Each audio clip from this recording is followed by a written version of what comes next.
tous ces efforts qui ont été consentis par le peuple centrafricain, par l'armée centrafricaine, qui ont été consentis par la société civile, consentis même par les diasporas, consentis par les amis du Centrafrique. Tout ça pour que le président centrafricain aille à Paris demander 10 millions de dollars. 10 millions de dollars d'aide budgétaire. C'est l'information que j'ai lue aujourd'hui et qui m'a fait mal au cœur. Est-ce que le Centrafrique a besoin de 10 millions de dollars d'aide budgétaire? Avec l'or, le diamant qui sont extraits en Centrafrique, le Centrafrique ne devait-il pas disposer déjà de tonnes d'or, lui permettant de commercer à l'international? Avec sa crypto-monnaie Sango.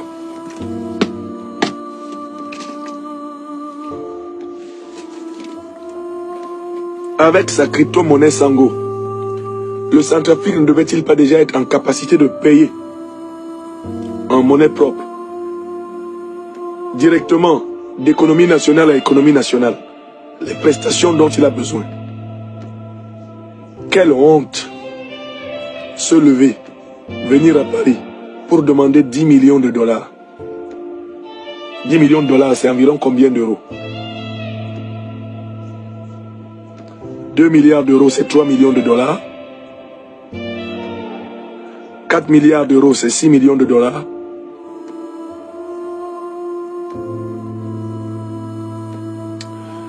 « 6 milliards d'euros, c'est 9 millions de dollars. Et 6 milliards de CFA, pardon. Je parle en CFA. 6 milliards de CFA, c'est 9 millions de dollars. Et donc, 10 millions de dollars ou 10 millions d'euros, c'est environ 7 milliards de CFA. 7 milliards de CFA. Ça, c'est ce qu'un homme d'affaires comme Dangote peut prêter à l'État centrafricain sans avoir peur. Il y a des hommes d'affaires au Cameroun qui ont du capital. Prêter 7 milliards, c'est rien pour eux. Il y a des hommes d'affaires au Nigeria qui ont du capital. Prêter 7 milliards à l'État centrafricain, c'est rien pour eux. Il y a des hommes d'affaires au Mali, au Burkina. 7 milliards, tu te lèves, tu prends un avion, tu t'en vas à Paris pour demander 7 milliards en 2024. Quelle honte pour l'Afrique, ce type de président. Après combien d'années de pouvoir, tu en es à aller chercher 7 milliards de CFA. 7 milliards de CFA. Donc 10 millions de dollars ou d'euros à Paris. 10 millions d'euros.